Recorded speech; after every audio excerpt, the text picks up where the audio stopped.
രഘു സിനിമയും കണ്ട് നടക്കല്ലായിരുന്നു. സിനിമയ്ക്കാ? ആര് പറഞ്ഞു ഞാൻ സിനിമയ്ക്ക് പോയിന്ന്? ഞാൻ അറിഞ്ഞു, കൊച്ചമ്മ പറഞ്ഞു. എന്നാ അങ്ങനെ തന്നെ വിശ്വസിച്ചോ. പിന്നെ എവിടെയാ പോയത്? സിനിമയ്ക്കാണെന്നല്ലേ വിചാരിച്ചേക്കണത്? ആ സിനിമയ്ക്ക് തന്നെ. അല്ല, എവിടെയാ പോയെന്ന് പറ, എനിക്കറിയണം.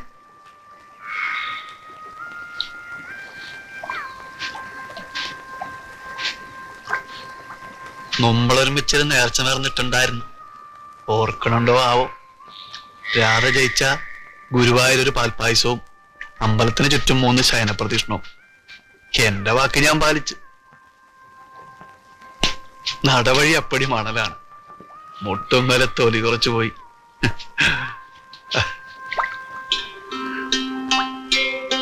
കരയണത് എന്തിനാണ്? ഞാൻ വിഷമം വല്ലതും പറഞ്ഞ?